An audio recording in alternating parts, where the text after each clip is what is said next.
పుస్తకంలోని వ్యాసాలన్నీ సుమారుగా ఒక 22 సంవత్సరాల కాలంలో తాను వివిధ దినపత్రికల్లో రాసినటువంటి వాటి యొక్క సంకలనం.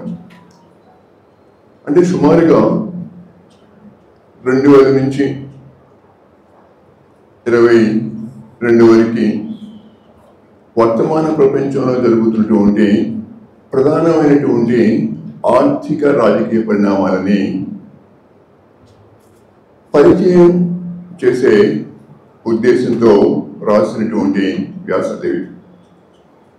అంటే ఈ 20 సంవత్సరాల కాలంలో ప్రధానంగా పెట్టుబడిదారీ వ్యవస్థ పరిణామ క్రమాన్ని అర్థం చేసుకోవడానికి ఈ వ్యాసాలు ఉద్దేశించాయనేది నాకు అర్థమవుతుంది. అంటే పెట్టుబడిదారీ వ్యవస్థ ఏర్పడి సుమారుగా ఒక 4 శతాబ్దాల కాలమైనప్పటికీ అది నిరంతరం పరిణామం చెందుతూ ఉంది. సో అయినప్పుడు మనం ఇక్కడ ఈ 20 సంవత్సరాల కాలంలో ముఖ్యంగా పాశ్చాత్య పెట్టుబడిదారీ వ్యవస్థ, అందులో కూడా అమెరికన్ పెట్టుబడిదారీ వ్యవస్థ స్వభావంలోనూ దాని యొక్క పరిణామంలోనూ వస్తున్నటువంటి లక్షణాలని ఎలా అర్థం చేసుకోవాలి. ప్రధానంగా తను కేంద్రీకరించినటువంటి అంశం ఏమిటంటే పెట్టుబడిదారీ వ్యవస్థ అనేది నిరంతరం అది సంక్షోభంలోనే కొనసాగుతూ ఉంది.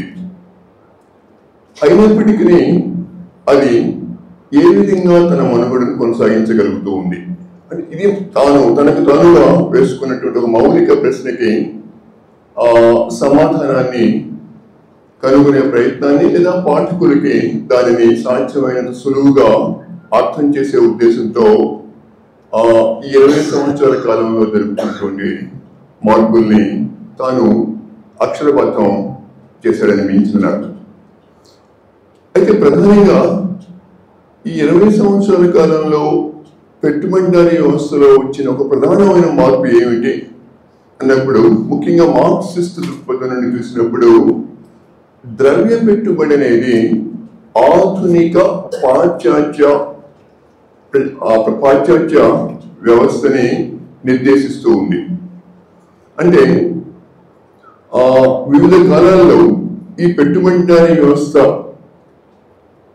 యొక్క గమనాన్ని వ్యాపార పెట్టుబడి మొదటి దశలో నిర్దేశించింది, ఆ తర్వాత పారిశ్రామిక పెట్టుబడి నిర్దేశించింది. వర్తమాన కాలంలో ద్రవ్య పెట్టుబడి అనేది ఈ పెట్టుబడిదారీ వ్యవస్థ యొక్క గమనాన్ని నిర్దేశిస్తుంది. అయితే ఆ రెండింటికి కంటే ఈ ద్రవ్య పెట్టుబడి అనేది చాలా భిన్నమైనటువంటి స్వభావాన్ని కలిగినది. ఏ విధంగా అన్నప్పుడు ద్రవ్య పెట్టుబడి అనేది వాస్తవానికి ఇది నేరుగా ఎలాంటి వస్తోత్పత్తి రంగాలలో దాని యొక్క ప్రత్యక్షంగా ఎలాంటి పాత్రని కలిగి ఉండదు. సో అయినప్పుడు నేరుగా వస్తోత్పత్తి రంగంలో కాకుండా వస్తు మారక రంగంలో అది ఒక ప్రత్యేక పాత్రను నిర్వర్తిస్తూ ఆ క్రమంలో ఇతర పెట్టుబడులనే కాకుండా రాజ్యాన్ని కూడా నిర్దేశించేటువంటి శక్తిని ఇది ఎలా సాధించగలిగింది. బహుశా ఈ అన్ని వ్యాసాల యొక్క సారాంశం మొత్తం కూడా ఈ అంశంపై ఆధారపడుతుంది. సో అయినప్పుడు ద్రవ్య పెట్టుబడి అనేది మనకి లెనిన్ కాలంలోనే దాని గురించినటువంటి సిద్ధాంతీకరణ అప్పటికే మొదలైంది. అంటే 1905-7 నాటికే హాబ్సన్ అనేటువంటి ఒక బ్రిటిష్ ఆర్థిక శాస్త్రవేత్త సామ్రాజ్యవాదం అనేటువంటి పుస్తకాన్ని వెలువరించడం జరిగింది. దానిని మరింత విపులంగా లెనిన్ ఆ imperialism the highest stage of capitalism అనేటువంటి గ్రంథంలో ఈ ద్రవ్య పెట్టుబడి పాత్ర గురించి విశ్లేషణ చేయడం జరిగింది. కాబట్టి మనకి ద్రవ్య పెట్టుబడి అనేది కేవలం 21వ శతాబ్దంలో ప్రారంభమైనటువంటి ఒక నూతన ప్రక్రియగా భావించవలసిన అవసరం లేదు. అయితే దీని యొక్క వర్తమాన ప్రాధాన్యత ఏమిటన్నప్పుడు ఇది అంత పూర్వం కంటే ఇది మొత్తం వ్యవస్థలను నిర్దేశించే ప్రాబల్యాన్ని సంతరించుకుంది. అంటే అంతకుముందు ఇతర పెట్టుబడులతో కలిసి రాజ్యాన్ని లేదా సమాజాన్ని నిర్దేశించే దశను దాటి ఇవాళ ద్రవ్య పెట్టుబడి స్వతంత్రంగా సమాజాన్ని ఇతర పెట్టుబడులను కూడా శాసించేటువంటి ఒక శక్తిగా ఎదిగిందన్న ఒక వాస్తవాన్ని గుర్తించినట్లయితే అప్పుడు ఈ ద్రవ్య పెట్టుబడి యొక్క స్వభావం ఏమిటో మనకి అర్థమవుతుంది. సో ఇప్పుడు నేను దాని గురించి తర్వాత కొంత మాట్లాడే ప్రయత్నం చేస్తాను. ప్రధానంగా పాపారావు గారు ఈ రచనలో వ్యక్తీకరించినటువంటి భిన్న అభిప్రాయాలని ఒక క్రమానుగతంగా పరిచయం చేసిన తర్వాత దానిని కొంత సిద్ధాంత స్థాయిలో మనం అర్థం చేసుకోవటం ఎలా అనే ఒక ప్రశ్నకి సాధ్యమైనంత సంక్షిప్తంగా ఒక ప్రయత్నం చేస్తాను. తాను ఏమంటారంటే పెట్టుబడిదారీ వ్యవస్థ అభివృద్ధి చెందే క్రమంలో దాని యొక్క అంతర్గత వైరుధ్యాలు అనేవి బహిర్గతం అవుతాయి. ఆ అంతర్గత వైరుధ్యాలే అంతిమంగా ఆ పెట్టుబడిదారీ వ్యవస్థని అధిగమించి ఒక నూతన సామ్యవాద వ్యవస్థ వస్తుందని మార్క్స్ సిద్ధాంతీకరించాడు. కానీ అది ఎందుకు సాధ్యం కావటం లేదు అంటే ఈ ప్రశ్నకి సమాధానాన్ని తాను ప్రత్యేకంగా ఇచ్చే ప్రయత్నం చేయలేదు. కానీ పెట్టుబడిదారీ వ్యవస్థ యొక్క గమనాన్ని కనుక అర్థం చేసుకోగలిగితే ఒక మేరకు ఆ ప్రశ్నకు సమాధానం కూడా మనకి లభిస్తుందనేటువంటి ఒక ఉద్దేశం అయితే ఈ రచనలో మనకి స్ఫురిస్తూ ఉంటుంది. సో కాబట్టి ఇవాళ ద్రవ్య పెట్టుబడి అనేది ప్రధానంగా అమెరికన్ యొక్క నేతృత్వంలో అది ప్రపంచాన్ని శాసిస్తుంది. కాబట్టి ప్రధానంగా అమెరికన్ పెట్టుబడిదారీ వ్యవస్థపైనే ఈ వ్యాసాలు ఎక్కువ భాగం కేంద్రీకరించబడ్డాయి. అందువల్ల ప్రధానంగా పాపారావు గారి యొక్క విశ్లేషణకి కేంద్ర బిందువు అమెరికన్ పెట్టుబడిదారీ వ్యవస్థ. అది కూడా 21వ శతాబ్దంలో ఆ పెట్టుబడిదారీ వ్యవస్థలో వస్తున్నటువంటి ప్రధానమైనటువంటి మార్పుల్ని తాను పాఠకులకు అర్థమయ్యే రీతిలో విశ్లేషించే ప్రయత్నం తాను చేశాడు. తను ఏమంటాడంటే పెట్టుబడిదారీ వ్యవస్థలో ఎప్పుడు కూడా ఆ వస్తూత్పత్తి సరఫరాకి గిరాకీకి మధ్య ఎప్పుడు వ్యత్యాసం ఉంటూ ఉంది. ఆ వ్యత్యాసమే ఆ వ్యవస్థలో నిరంతరం సంక్షోభానికి దారితీస్తుంటుంది. అంటే ఆ వ్యవస్థలో ఉత్పత్తి అయినటువంటి వస్తువులు కనుక విక్రయించబడకపోయినట్లయితే తత్ఫలితంగా తిరిగి వెంటనే నిరుద్యోగం వస్తుంది. ఆ తర్వాత అది మరింతగా కొనుగోలు శక్తి క్షీణించడానికి దారితీస్తుంది. అది కొనసాగినట్లయితే తిరిగి మళ్ళా ఆర్థిక వృద్ధి క్షీణిస్తుంది. అది మరింత జటిలమైన సమస్యలకి దారితీస్తుంది. అయితే ఈ సమస్యను అది ఎలా అధిగమిస్తూ ఉంది అంటే పెట్టుబడిదారీ వ్యవస్థలో ఉండేటువంటి ఈ అంతర్గత వైరుధ్యాన్ని ఆ వ్యవస్థ అధిగమించడానికి చేస్తున్నటువంటి ప్రయత్నాలు ఏవి అంటే ఇది మనకి ముఖ్యంగా 1929లో పాశ్చాత్య ప్రపంచంలో వచ్చినటువంటి ఆర్థిక మాంద్యంలో అది ప్రపంచాన్ని బాగా కుదిపివేసినటువంటి ఘటనగా చరిత్ర గుర్తిస్తుంది. సో అయినప్పుడు ఆ 1929లో వచ్చినటువంటి ఆర్థిక మాంద్యం అనేది మొత్తం ప్రపంచ దేశాలని బాగా కుదిపివేసినప్పుడు దానిని ఎలా అర్థం చేసుకోవాలనే ప్రశ్న ఉదారవాద ఆర్థిక వేత్తల్లోనూ తర్వాత మార్క్సిస్ట్ ఆర్థిక వేత్తల్లో కూడా అది బాగా ఆలోచింప చేసినటువంటి ఘటన. సో దానికి అప్పటి వరకు ఉన్నటువంటి ఒక ఆర్థిక శాస్త్ర సమాధానం ఏమిటంటే పెట్టుబడిదారీ వ్యవస్థలో ఏ మేరకు వస్తువులు ఉత్పత్తి అయితే అవి విక్రయించబడతాయి అనే ఒక సిద్ధాంతాన్ని ఫ్రాన్స్ దేశానికి చెందినటువంటి ఒక ఆర్థిక శాస్త్రవేత్త అయినటువంటి జేబిసే అనే ఆయన చెప్పాడు. అది ఆర్థిక శాస్త్రంలో ఒక అంగీకారం అంటే ఒక విస్తృతమైనటువంటి అంగీకారం ఆ సిద్ధాంతానికి ఉండేది. అంటే పెట్టుబడిదారీ వ్యవస్థలో ఏ మేరకు వస్తువులు ఉత్పత్తి అయితే ఆ మేరకు ఆదాయ పంపిణీ జరుగుతుంది. సో కాబట్టి వస్తూత్పత్తి విలువకి ఆదాయ పంపిణీకి మధ్య తేడా ఉండదు. కాబట్టి ఆ వ్యవస్థలో ఉత్పత్తి అయినటువంటి వస్తువులన్నీ కూడా తిరిగి ఈ ఆదాయ పంపిణీ రూపంలో తిరిగి గిరాకీగా మారుతుంది. కాబట్టి ఆ వస్తువులు తిరిగి విక్రయించబడతాయి. కాబట్టి పెట్టుబడిదారీ వ్యవస్థలో ఈ ఉత్పత్తికి గిరాకీకి మధ్య వైరుధ్యం రాదు అనేది సిద్ధాంతం. కానీ 1929లో వచ్చినటువంటి ఆర్థిక మాంద్యం అనేది ఆ సిద్ధాంతాన్ని అవాస్తవని రుజువు చేసిన తర్వాత ఆనాటి ఆర్థిక శాస్త్రవేత్తల్లో చాలా అగ్రగణ్యుడిగా తర్వాత గుర్తించబడినటువంటి జాన్ మేనార్డ్ కేన్స్ అనేటువంటి ఇంగ్లాండ్ దేశానికి చెందినటువంటి ఆర్థిక శాస్త్రవేత్త దానిని సైద్ధాంతిక సమస్యగా గుర్తించి దానికి ఒక సైద్ధాంతిక పరిష్కారాన్ని ప్రతిపాదించాడు. అతను చెప్పింది ఏమిటంటే చెప్పినటువంటి సిద్ధాంతం వాస్తవం కాదు. ఎందువల్లంటే ఇక్కడ గిరాకీ అనేది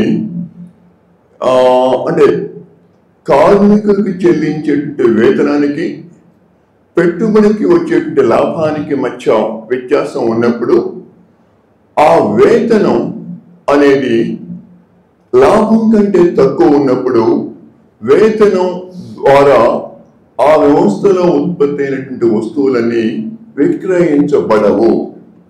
కాబట్టి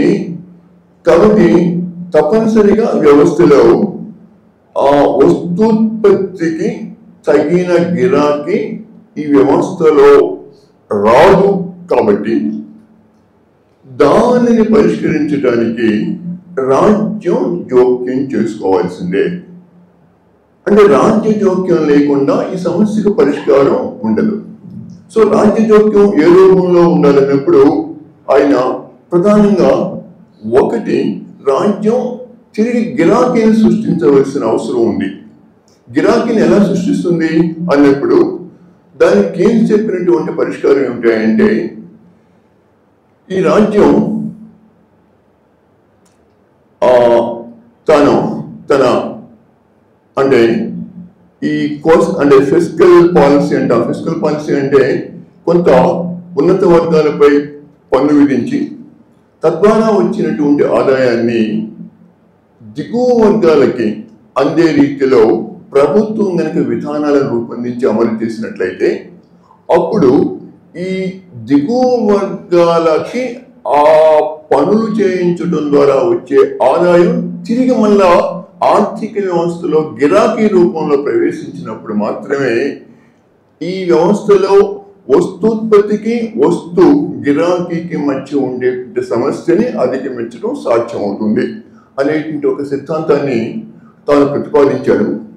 దానిని 1931-32లో అమెరికాలో ఆనాటి ఆ దేశాధ్యక్షుడు ఫ్రాంక్లిన్ డి రూజ్వెల్ట్ అనేటువంటి అధ్యక్షుడు అమలు చేయటం వల్లనే తిరిగి ఆయన 4 సార్లు అమెరికాకి అధ్యక్షుడిగా గెలవటం, తిరిగి ఆ విధానాలు అమలు కాబడటం వలన తిరిగి ఆ సంక్షోభం నుండి అమెరికానే కాదు పాశ్చాత్య ప్రపంచం కూడా దానిని అధిగమించగలిగింది.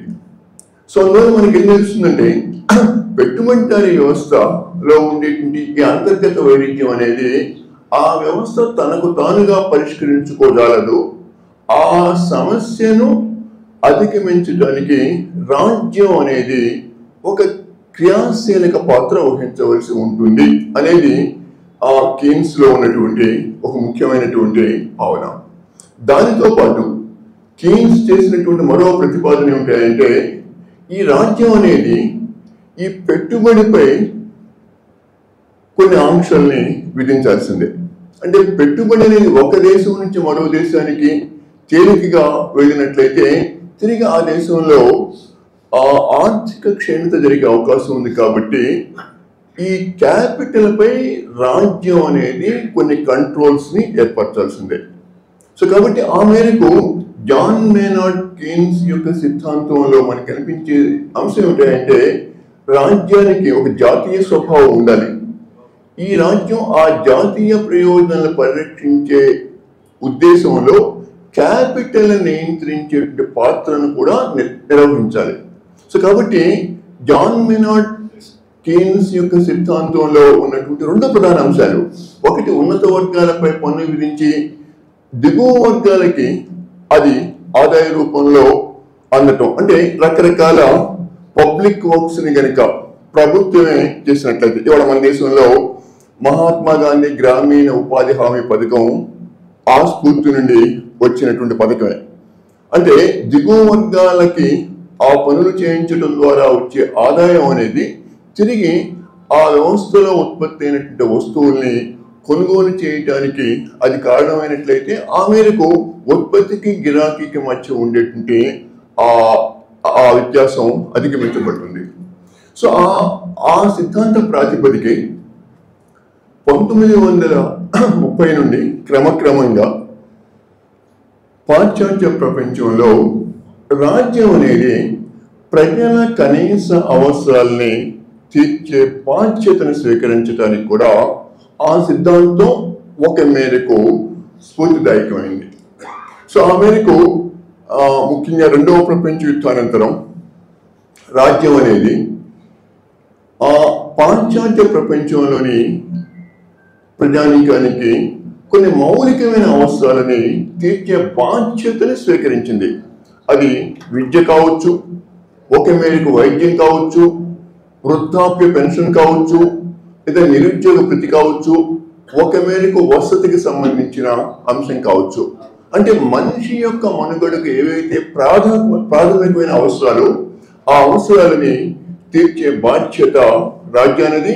కాబట్టి రాజ్యం ఆ మేరకు ఈ అవసరాలు తీర్చాలంటే ప్రధానంగా ఎగువ వర్గాలపై పన్ను విధించి ఆ వచ్చిన ఆదాయంతో ఈ దిగువ వర్గాల యొక్క ఈ ప్రాథమిక అవసరాలని సుమారుగా ఒక 30 సంవత్సరాల పాటు పాశ్చాత్య ప్రపంచంలోని ప్రధాన రాజ్యాలన్నీ నిర్వర్తించాయి. దానిని మనం శ్రేయోరాజ్యం అని అంటున్నాం. ఆ క్రమం వాస్తవానికి పెట్టుబడిదారీ వ్యవస్థలో మొదటిసారిగా ఒక ఆర్థిక వృద్ధి కూడా చాలా వేగవంతంగా జరిగింది. అదే సమయంలో ఆయా దేశాల్లో ఒక ఫుల్ ఎంప్లాయ్మెంట్ కూడా, అంటే అందరికీ ఉపాధిని కూడా కల్పించడం ఆచరణ సాధ్యమైంది. సో కాబట్టి 1940 నుంచి 1975 లేదా 78 వరకు ఈ పాశ్చాత్య దేశాల్లో ఈ కినీషియన్ విధానాలని అమలు చేయటం వలన ఒక మేరకు ఆ దేశాలలో ఒక ప్రజల మధ్య ఒక సామాజిక అంగీకారం కూడా జరిగింది. ఆ మేరకు ఆ దేశాల్లో కొంత ఉదారవాద ప్రజాస్వామ్య పాలన కూడా ఒక మేరకు స్థిరపడటానికి కూడా దోహదం చేసింది. అయితే దాని ఫలితంగా వచ్చినటువంటి ఒక సమస్య ఏమిటంటే, అంటే 70వ దశకం చివరికల్లా కొంత ఆర్థిక వృద్ధి కొంచెం తగ్గటం, దానితో పాటు వస్తువుల ధరలు పెరగటం అనేది 70వ దశకం చివరికల్లా పాశ్చాత్య దేశాలు ఎదుర్కొంటున్న ఒక నూతన సమస్య ముందుకు వచ్చింది. దాన్ని ఆర్థిక శాస్త్ర పరిభాషలో స్టాగ్ఫ్లేషన్ అనే పేరుతో పిలవడం జరుగుతుంది. అంటే ఒకవైపున స్టాగ్నేషన్, మరోవైపున ఇన్ఫ్లేషన్. ఈ రెండు కలిసినటువంటి ఒక సమస్య 80వ దశకం ప్రారంభానికల్లా ఈ పాశ్చాత్య ప్రపంచంలో మనకి ఒక రాజకీయ సమస్యగా అది ముందుకు రావడం జరిగింది. దానికి పరిష్కారం ఏమిటి అనే ప్రశ్న వేసినప్పుడు కినీషియన్ సిద్ధాంతాన్ని యథాతథంగా కొనసాగించినట్లయితే ఈ సమస్య మరింత ఉధృతం అవుతుంది. కాబట్టి కినీషియన్ విధానాల ఫలితంగానే ఈ సమస్య వచ్చిందనేటువంటి ఒక అభిప్రాయం పాశ్చాత్య ప్రపంచంలో ముఖ్యంగా ఆర్థిక శాస్త్రవేత్తల్లో బలంగా ముందుకు రాబడింది. దానిని బాగా విస్తృతంగా సైద్ధాంతిక స్థాయిలో ముందుకు తీసుకొచ్చినటువంటి ఆర్థిక శాస్త్రవేత్తనే ఆస్ట్రియా దేశానికి చెందినటువంటి ఫ్రెడరిక్ హేయక్ అనేటువంటి ఆర్థిక శాస్త్రవేత్త. ఆ తర్వాత ఆయనకి నోబెల్ బహుమతి వచ్చింది. ఆ ఫ్రెడరిక్ హేయక్ ప్రతిపాదించినటువంటి ఆ నిర్ణయాలే ఆ తరువాతి కాలంలోనూ నేటికి కూడా పాశ్చాత్య ప్రపంచంలోనే కాదు మిగతా దేశాల్లో కూడా అనుసరించడం జరుగుతుంది. దాన్నే ఇవాళ మనం నయా ఉదారవాదం అనే పేరుతో పిలుస్తున్నాం. అంటే మనకి ఇక్కడ అర్థం కావాల్సిన అంశం ఏంటంటే ఈ నయా ఉదారవాదం యొక్క ప్రధాన సూత్రీకరణలు ఏమిటి అన్నప్పుడు ఈ నయా ఉదారవాదం చేసేటువంటి ఒక మౌలికమైనటువంటి సూత్రీకరణ ఏమిటంటే రాజ్యం అనేది సంక్షేమ పాత్ర నుండి వైదొలిగితే తప్ప ఈ సమస్యకు పరిష్కారం. కాబట్టి రాజ్యం అనేది ప్రజల అవసరాలను తీర్చే బాధ్యత రాజ్యానికి కాదు. మరి ప్రజల అవసరాలు ఎవరు తీర్చాలి అంటే అది ఆర్థిక వ్యవస్థలో ఎవరి సామర్థ్యం మేరకు వాళ్ళు కష్టపడటం ద్వారా వచ్చే ఆదాయంపై ఆధారపడే ప్రతి మనిషి జీవించాలి. ఆ క్రమంలోనే ఆర్థిక వ్యవస్థలో వృద్ధి అనేది సాధ్యమవుతుంది. అప్పుడు మాత్రమే ఈ సమస్యని అధిగమించగలదు. అంటే తిరిగి మళ్ళా హేయక్ ప్రతిపాదిస్తున్నటువంటి సూత్రీకరణ ఏమిటంటే ప్రీ కినీషియన్ విధానాలని తిరిగి పునఃస్థాపించటమే. అంటే ప్రీ కినీషియన్ క్యాపిటలిజాన్ని రిస్టోర్ చేయాలని భావించడం లేదా దానికి అనుగుణమైనటువంటి సిద్ధాంతాలను ప్రతిపాదించినప్పుడు ఆ సిద్ధాంతాలనే మనం ఇవాళ నయా ఉదారవాదం అనే పేరుతో పిలుస్తున్నాం. సో పాపారావు గారు రాసినటువంటి వ్యాసాలన్నీ కూడా ఈ నయా ఉదారవాద పెట్టుబడిదారీ విధాన అలా ఫలితంగా వస్తున్నటువంటి సమస్యలను విశ్లేషించడమే. అంటే ఈ సైద్ధాంతిక చట్రంలో ఆ పాపారావు గారు రాసినటువంటి వ్యాసాలను అర్థం చేసుకోవడానికి ప్రయత్నిస్తే మనకి ఒక విశాలమైనటువంటి ఒక దృక్పథం మనకి ఏర్పడటానికి దారితీస్తుంది. అంటే పాపారావు గారు ఏమంటారండి, ఇప్పుడు 2000 తర్వాత వరుసగా పాశ్చాత్య ప్రపంచం కానీ అమెరికా కానీ 2-3 సంక్షోభాలని ఎదుర్కొంది.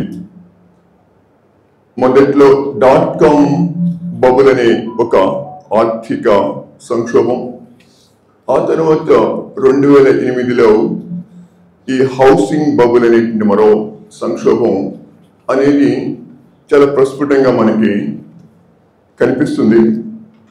ఇవి ఎందుకు వచ్చాయి? ఇవి వచ్చినప్పుడు పాశ్చాత్య ప్రభుత్వాలు తీసుకున్నటువంటి మౌలికమైనటువంటి నిర్ణయాలు ఏవి?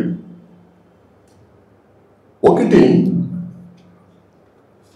ఇవి ఎందుకు వచ్చాయి అంటే ఈ బబుల్స్ రావటానికి కారణాలు ఎక్కడ ఉన్నాయి అంటే బబుల్స్ అనే మాట ఎందుకు పడుతున్నాం అంటే బబుల్ దేనికి సంబంధించిందంటే ఆస్తుల యొక్క విలువ లేదా కంపెనీ షేర్ల యొక్క విలువ అనూహ్యంగా పెరగటాన్నే మనం బబుల్ అంటున్నాం. అంటే బబుల్స్ ప్రధానంగా ఎసెట్ వాల్యూస్ కు సంబంధించినటువంటి ఒక అనూహ్యంగా పెరగటం. అంటే అంటే అంటే ఒక కంపెనీలో షేర్లు అనూహ్యంగా పెరగటం, లేదా ఒక రియల్ ఎస్టేట్ యొక్క ఆస్తుల విలువ అనూహ్యంగా పెరగటం. ఈ ఆస్తుల విలువ అనూహ్యంగా పెరగటానికి మూలాలు ఎక్కడ ఉన్నాయి అన్నప్పుడు దానికి సమాధానం ఉంటాయంటే ద్రవ్య పెట్టుబడిలో ఉన్నాయి. అంటే ద్రవ్య పెట్టుబడి వాస్తవానికి ఈ ఆస్తుల విలువను పెంచడం ద్వారా మిగతా వర్గాలు కూడా ఏదో ఒక మేరకు వాళ్ళ యొక్క ఆదాయాలను అందులో పెట్టుబడిగా పెట్టడం ద్వారా ఒక మేరకు వాళ్ళ ఆదాయాలు పెరిగినట్లుగా భావించడం జరిగింది. ఎప్పుడైతే అంటే ఈ ఆస్తుల విలువ అనూహ్యంగా పెరిగిందో వాళ్ళ ఆదాయాలు కూడా పెరిగాయనే విషయాన్ని వాళ్ళు గ్రహించినటువంటి ప్రజలు ఆ మేరకు కొంత వాళ్ళ పెరిగిన ఆదాయంలో కొంత భాగాన్ని తిరిగి మళ్ళా వినిమయం చేయడం జరిగింది. అంటే పెట్టుబడిదారీ వ్యవస్థలో వచ్చేటువంటి ఒక ప్రధాన సమస్య వస్తు కొనుగోలు సమస్య. కాబట్టి ఈ వస్తు కొనుగోలుని ప్రజల చేత చేయించాలంటే ప్రజల యొక్క ఆదాయాలు పెరగటానికి ఈ బబుల్స్ ని ఈ ఫైనాన్స్ క్యాపిటల్ అనేది నిరంతరం సృష్టించడం ద్వారా ఒక మేరకు దాని నుంచి బయటపడే ప్రయత్నం చేస్తుందనేది పాపారావు గారి వాదన, లేదా ఇతర మార్క్సిస్ట్ ఆర్థిక శాస్త్రవేత్తల యొక్క విశ్లేషణ కూడా స్థూలంగా అక్కడికి వస్తుంది. సో కాబట్టి ఒకవైపున ఈ పెట్టుబడిదారీ వ్యవస్థ నిరంతరం ఎదుర్కొంటున్నటువంటి ఈ ఆర్థిక సంక్షోభాన్ని అధిగమించడానికి ఈ ద్రవ్య పెట్టుబడి అనేది ఆస్తుల విలువను నిరంతరం పెంచడం ద్వారా ఒక మేరకు సమస్యను అధిగమించడానికి ప్రయత్నం చేసినప్పటికీ అది కేవలం తాత్కాలిక ఉపశమనంగా మాత్రమే ఉంది తప్ప అది ఎన్నటికీ ఒక శాశ్వత పరిష్కారం కాదు అని చెప్పటమే పాపారావు గారు రాసినటువంటి అన్ని వ్యాసాల సారాంశం. ఇది కేవలం తాత్కాలిక ఉపశమనాన్ని ఇస్తుంది కానీ తిరిగి మళ్ళా నూతన సమస్యల్ని ఇది సృష్టిస్తుంది. ఉదాహరణకి ఈ బబుల్ వచ్చి మళ్ళా ఆస్తుల యొక్క విలువ అనూహ్యంగా పడిపోయినప్పుడు తిరిగి దాని యొక్క పర్యవసానాలు ఏమిటి? తిరిగి దాని పర్యవసానం నిరుద్యోగం, పెద్ద ఎత్తున ఉపాధిని కోల్పోవటం. ఎప్పుడైతే నిరుద్యోగం ఉపాధిని కోల్పోతారో ఆ మేరకు మళ్ళా కొనుగోలు శక్తి తగ్గటం. అంటే పెట్టుబడిదారీ వ్యవస్థలో తిరిగి ఎప్పుడైతే ఈ బబుల్ ఒకసారి పేలిపోతుందో తిరిగి మళ్ళా ఆర్థిక వ్యవస్థలో ఈ నిరుద్యోగం అనేది ఒక ప్రధాన సమస్యగా ముందుకు వచ్చినప్పుడు తిరిగి ప్రజానీకంలో కొనుగోలు శక్తిని పెంచడానికి మళ్ళా స్టిమ్యులస్ అనేటువంటి ఒక విధానాన్ని వాళ్ళు అనుసరించడం జరిగింది. స్టిమ్యులస్ అంటే తిరిగి మళ్ళా ఎంతో కొంత ఈ వర్గాలకి ఆదాయాన్ని అందించేటువంటి విధానాలని వీళ్ళు అనుసరించారు. ఆ రకంగా తిరిగి మళ్ళా ఈ వస్తువులకి గిరాకీని సృష్టించడానికి ప్రభుత్వమే రకరకాల పద్ధతులు నేరుగా వాళ్ళకి డైరెక్ట్ గా మనం ఇవాళ చూస్తున్నాం. డైరెక్ట్ గా వాళ్ళకి ఆదాయాన్ని నెలకి నిరుద్యోగ ప్రతి రూపంలోనో లేదా మరో రూపంలోనే వాళ్ళకి డబ్బుల్ని వాళ్ళ అకౌంట్స్ లో చేరేటట్లు చూడటం. సో అయినప్పుడు ప్రభుత్వం నేరుగా ఆ వర్గాలకి ఆదాయాన్ని నేరుగా అందించాలంటే డబ్బులు ఎక్కడి నుంచి రావాలి? డబ్బులు ఎక్కడి నుంచి రావాలన్నప్పుడు ముఖ్యంగా అమెరికాలో ప్రభుత్వం చేస్తుంది ఏమిటంటే ఈ ఎగువ వర్గాల మీద పన్ను విధించడాన్ని మానివేసి చాలా పెద్ద ఎత్తున డాలర్స్ ని ముద్రించి వాటిని ఆర్థిక వ్యవస్థలో ప్రవేశపెడుతూ ఉంది. సో ఎప్పుడైతే నీకు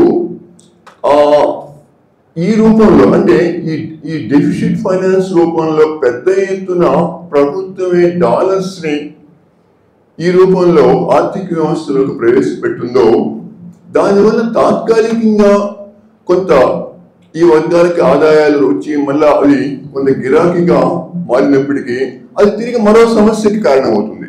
ఏమిటి ఆ సమస్య అయినప్పుడు తిరిగి మళ్ళీ వస్తువుల ధరలు అనూహ్యంగా పెరుగుతున్నాయి.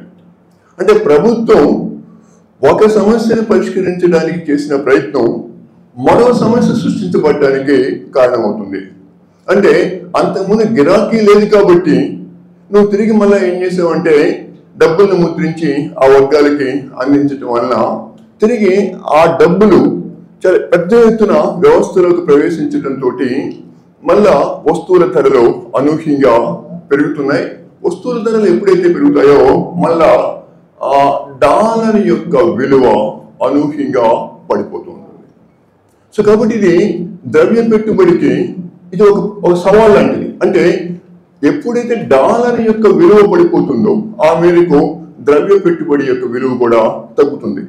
సో కాబట్టి దీనిని పరిష్కరించడం ఎలా అంటే తిరిగి మళ్ళా ఎప్పుడైతే తిరిగి మళ్ళా పెద్ద ఎత్తున డబ్బులు ఆర్థిక వ్యవస్థలోకి ప్రవేశించి మళ్ళా అది ద్రవ్యోల్బణానికి దారితీస్తుందో మళ్ళా ప్రభుత్వం దానికి పరిష్కారంగా అనుసరించే విధానాన్ని ద్రవ్య విధానం అనే పేరుతో మనం పిలుస్తాం. మళ్ళీ వెంటనే వాళ్ళ ఫెడరల్ రిజర్వ్ అంటే వాళ్ళ రిజర్వ్ బ్యాంకు జోక్యం చేసుకొని వడ్డీ రేట్లని పెంచుతుంది. అంటే ఎప్పుడైతే మళ్ళా వాళ్ళ రిజర్వ్ బ్యాంకు వడ్డీ రేట్లని పెంచడంలో ఉన్న ఉద్దేశం ఏంటంటే ప్రజల దగ్గర ఉన్నటువంటి డబ్బు తిరిగి మళ్ళా బ్యాంకుల దగ్గరికి చేరుతుంది. అంటే ప్రజలు గమనించిన తర్వాత ఈ డబ్బులు మొత్తాన్ని ఖర్చు పెట్టకుండా కొంత డబ్బుని తిరిగి బ్యాంకుల్లో జమ చేయటం ద్వారా అంటే ఎక్కువ వడ్డీ వస్తుంది కాబట్టి కొంతమేరకు దాన్ని పొదుపు చేసినట్లయితే భవిష్యత్ అవసరాలకి అది ఉపయోగపడుతుందనే ఉద్దేశంతో ఈ ప్రభుత్వం ఇచ్చినటువంటి డబ్బులోనే వాళ్ళు పొదుపు చేసి వడ్డీ రేట్లు పెరగటం వల్ల తిరిగి ఆ డబ్బు మళ్ళా బ్యాంకులకు వెళ్తుంది. సో దానివల్ల ఏమవుతుంది అంటే తిరిగి మళ్ళా ఆర్థిక వ్యవస్థలో వస్తువుల ధరలు తగ్గుతాయి. ఆ మేరకు అది కొంత నియంత్రించబడినప్పటికీ తిరిగి ఎప్పుడైతే ఈ డబ్బు బ్యాంకుల్లోకి వెళ్ళిందో తిరిగి మళ్ళా గిరాకీ సమస్య మళ్ళీ ముందుకు వస్తుంది. అంటే పెద్ద ఎత్తున బిలియన్స్ ఆఫ్ డాలర్స్ ప్రజల దగ్గర ఉన్న డబ్బు బ్యాంకుల దగ్గరికి వెళ్ళి అక్కడ ఆగిపోయినట్లయితే తిరిగి మళ్ళా వాళ్ళు పెట్టినటువంటి స్టిమ్యులస్ అనేది మళ్ళా అది సాధించవలసినటువంటి ఇతర లక్ష్యాల్ని సాధించడంలో విఫలం అవుతుంది. సో కాబట్టి మళ్ళా ఏమవుతుందంటే ఎప్పుడైతే ఆ సమస్య వచ్చినప్పుడు అంటే తిరిగి అది మానిటరీ పాలసీ ద్వారా వడ్డీ రేట్లను పెంచడం వల్ల వస్తువుల ధరలు తగ్గించారే కానీ అది మరో సమస్య దారికి తీస్తుంది. అదేమిటంటే తిరిగి ఆర్థిక వృద్ధిని అది క్షీణించడానికి దారితీస్తుంది.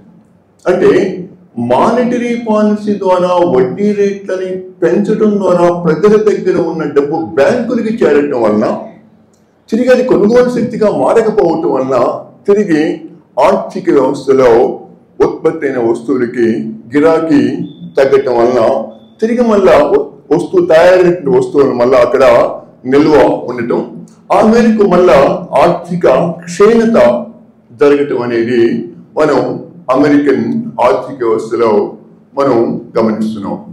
అంటే మనకి ఇక్కడ ప్రస్ఫుటంగా రెండు అంశాలు కనిపిస్తున్నాయి. అంటే గిరాకీని పెంచడానికి చేసే ప్రయత్నం ద్రవ్యోల్బణానికి లేదా ద్రవ్యోల్బణాన్ని అదుపు చేయడానికి ఈ వడ్డీ విధానాన్ని అనుసరించడం వలన తిరిగి మళ్ళా ఆర్థిక క్షీణత ఏర్పడటానికి అది నిరుద్యోగ సమస్యగా మారటానికి అది నిరంతరం కారణమవుతుంది. అంటే పాపరావు గారు చేసేటువంటి ఒక ప్రధానమైనటువంటి విశ్లేషణ ఏమిటంటే పెట్టుబడిదారీ వ్యవస్థలో ఇవాళ రెండు దోవల్ని అది ఎన్నుకుంటుంది. రెండు దోవలకి వెళ్ళినా సరే ఆ వ్యవస్థాగత సంక్షోభం నుండి అది బయటపడలేకపోతుంది. అంటే ఒక దోవకు వెళ్ళి పరిష్కరించడానికి ప్రయత్నిస్తే వెంటనే నూతన సమస్య వస్తుంది, దాన్ని పరిష్కరించడానికి ప్రయత్నిస్తే మళ్ళీ మొదటి సమస్య ముందుకు వస్తుంది. అంటే పెట్టుబడిదారీ వ్యవస్థ గతంతో పోలిస్తే ఈ సమస్యను అధిగమించడం అనేది వ్యవస్థాగతంగా ఆచరణ సాధ్యం కాదు అనే ఒక మౌలికమైనటువంటి ప్రతిపాదన అనేది ఈ వ్యాసాలన్నింటిలో మనకి ప్రస్ఫుటంగా తాను వ్యక్తం చేసే అభిప్రాయంగా మనకి తెలుస్తుంది. సో కాబట్టి దీని నుంచి పాపారావు గారు ఏమంటారంటే, ఇది వ్యవస్థాగత వైరుధ్యంగా చూడాల్సింది తప్ప ఇదేదో ఆయా వ్యక్తుల లేదా అక్కడ పాలకుల యొక్క వ్యక్తిగత నిర్ణయాలుగా దీన్ని అర్థం చేసుకోరాదు. సో కాబట్టి ఈ పెట్టుబడిదారీ వ్యవస్థలో ఈ మార్పులు అనివార్యం. అంటే ఒకవైపున నిరంతరం సాంకేతిక వృద్ధి పెరుగుతూ ఉంది ఆ దేశాల్లో. ఈ సాంకేతిక విజ్ఞానం అనేది ఉత్పాదక ప్రక్రియల్లో నిరంతరం అది అమలుపరచబడుతూ ఉంది. తప్పనిసరి దాని ఫలితంగా నీకు ఆ ఉద్యోగ క్షీణత జరుగుతూ ఉంది. కాబట్టి పెట్టుబడిదారీ వ్యవస్థలో నిరంతర సాంకేతిక వృద్ధి జరగటం అది నిరుద్యోగ సమస్యకి కారణమవుతున్నప్పుడు ఈ వ్యవస్థలో సంపూర్ణ ఉద్యోగిత అనేది ఎన్నటికీ సాధ్యం కాదు. సో కాబట్టి తిరిగి మార్క్స్ ఏదైతే ప్రతిపాదించాడో, అంటే తిరిగి కార్మిక వర్గం సంఘటితం కావటం ద్వారా మాత్రమే ఈ వ్యవస్థలో అది ఎదుర్కొంటున్నటువంటి సమస్యలను అధిగమించగలదు. సో కాబట్టి మొత్తం ఈ వ్యాసాల సంకలనంలో అంతర్లీనంగా పాపారావు గారు పాఠకుడికి చెప్పదలసినటువంటి సందేశం ఏమిటంటే, ఈ సమస్య అనేది వ్యవస్థాగతమైనది. కాబట్టి ఈ వ్యవస్థాగతమైన సమస్యకు పరిష్కారం తిరిగి వ్యవస్థను మార్చడం ద్వారా మాత్రమే ప్రజలు ఎదుర్కొంటున్నటువంటి సమస్యలను అధిగమించగలరు. అంటే పెట్టుబడిదారీ ఆర్థిక వ్యవస్థను అధిగమించడం అంటే తిరిగి సామ్యవాద వ్యవస్థ మాత్రమే దీనికి అంతిమ పరిష్కారం అనేటువంటి దానిని ఆయన పదే పదే తన వ్యాసాల్లో చెప్పే ప్రయత్నం చేశాడు.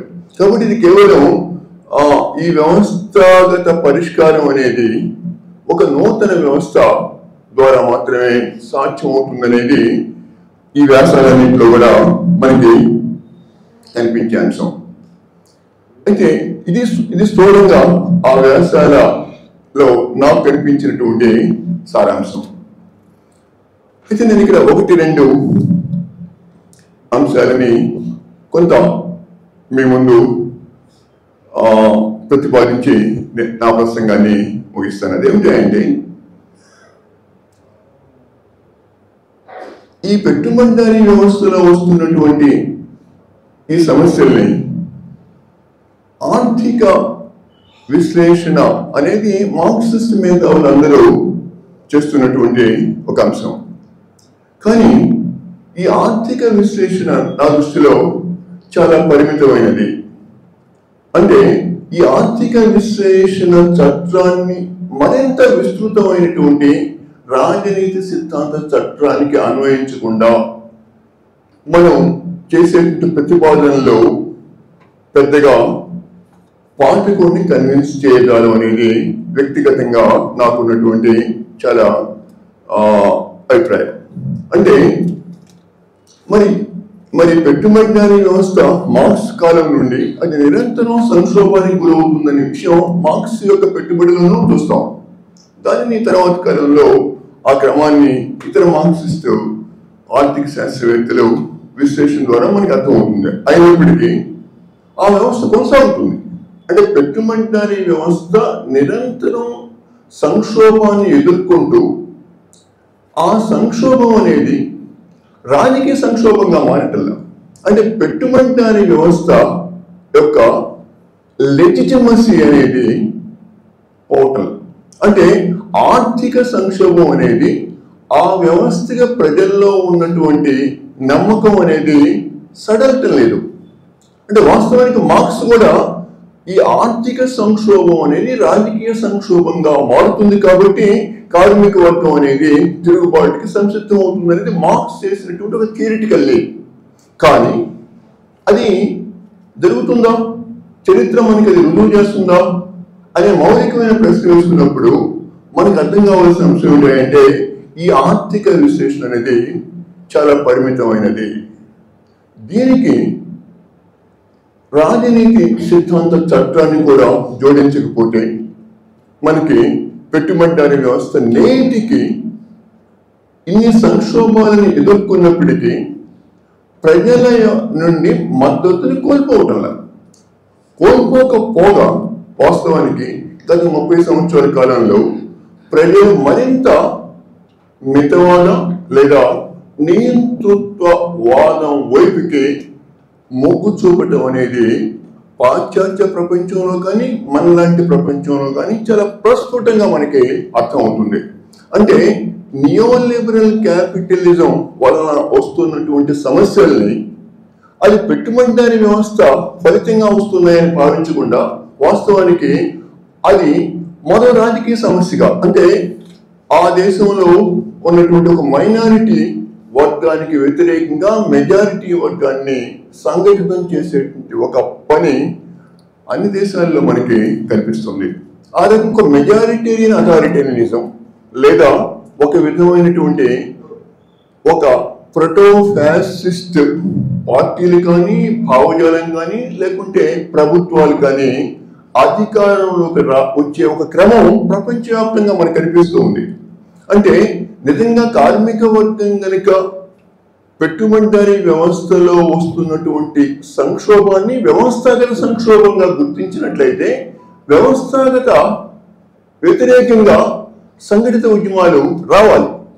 రాకపోగా అక్కడ ఉద్యమాలు ఏ రూపం తీసుకుంటున్నాయంటే ప్రజాస్వామ్య వ్యతిరేక స్వభావాన్ని లేకుంటే ఆ దేశాల్లో ఉన్నటువంటి అల్పసంఖ్యాక సమూహాలకు వ్యతిరేకంగా సంఖ్యాధిక్యుల సమూహాలు సంఘటితమయ్యే రీతిలో రాజకీయ ప్రక్రియలు కొనసాగుతూ ఉన్నాయి. సో ఈ పారాడాక్స్ ని మనం ఈ ఆర్థిక విశ్లేషణ ద్వారా వివరించగలం. ఎందుకు జరుగుతుంది అంటే ఒక రకమైనటువంటి ఫ్యాసిజం వైపు ప్రయాణికులు ఎందుకు వెళ్తున్నారు? పెట్టుబడిదారీ వ్యవస్థకు వ్యతిరేకంగా కాకుండా పెట్టుబడిదారీ వ్యవస్థను అనుసరిస్తూనే మరింత ప్రజాస్వామ్య వ్యతిరేక నియంతృత్వ ప్రభుత్వాల వైపు ప్రజానీకం వెళ్తున్నారు. కార్మిక వర్గం కూడా ఆ వైపు మొగ్గటం అనేది మనం చూస్తూ ఉన్నాం. సో అయినప్పుడు మనం దానిని ఈ ఆర్థిక విశ్లేషణలో వలన ఒక పాక్షిక అవగాహన వస్తుంది తప్ప మనకి ఒక సమగ్రత రాదు. సో అందువల్ల మార్క్సిస్ట్ సిద్ధాంతంలో ఉన్నటువంటి ఈ పరిమితిని మనం గుర్తించకుండా కేవలం ఆర్థిక విశ్లేషణ నుండి కొన్ని లీప్లు చేస్తా ఉన్నాం. ఏమని ప్రజలు వస్తారు, అది కేవలం ఒక రకమైనటువంటి యుటోపియన్ ఐడియలిజం వైపుకి మనం చేస్తున్న ప్రయత్నం తప్పితే నిజంగా ప్రజానీకాన్ని రాజకీయ కార్యాచరణకు తీసుకురావడానికి మనం చేసే ప్రతిపాదనలో ప్రజానీకాన్ని కన్విన్స్ చేయటంలా. సో కాబట్టి మనం ఇవాళ తిరిగి ఆలోచించవలసినటువంటి ఒక ప్రధాన అంశం ఏమిటంటే నియోలిబరల్ క్యాపిటలిజం అనేది వాస్తవానికి డెమోక్రసీని ప్రశ్నిస్తూ ఉంది. డెమోక్రసీని చాలా పరిమితం చేయడానికి ప్రయత్నిస్తుంది. రాజ్యం యొక్క సంక్షేమ బాధ్యతను మరింతగా కుదించడానికి ప్రయత్నిస్తుంది. అంటే ఆ మేరకు నియోలిబరల్ క్యాపిటలిజం అనేది సామ్యవాదానికి మాత్రమే కాదు, ఈవెన్ ఉదారవాద ప్రజాస్వామ్యాన్ని కూడా అది కేవలం లాంఛనప్రాయమైన ప్రజాస్వామ్యాన్ని కుదించడం అనేది ఆ సిద్ధాంత లక్ష్యం. సో అయినప్పుడు ఇవాళ నియోలిబరల్ క్యాపిటలిజాన్ని వ్యతిరేకించటం అంటే తిరిగి ప్రజాస్వామ్యాన్ని సారభూత ప్రాతిపదిక ఆధారంగా అంటే ప్రొసీజరల్ డెమోక్రసీని సబ్స్టాంటివ్ డెమోక్రసీ వైపు తీసుకువెళ్ళటానికి మనం చేయవలసినటువంటి సైద్ధాంతిక కృషి ఏమిటి అంటే ఇక్కడ నేను లేవనెత్తే ప్రశ్న ఏమిటంటే ఈ రాజ్యం అనేది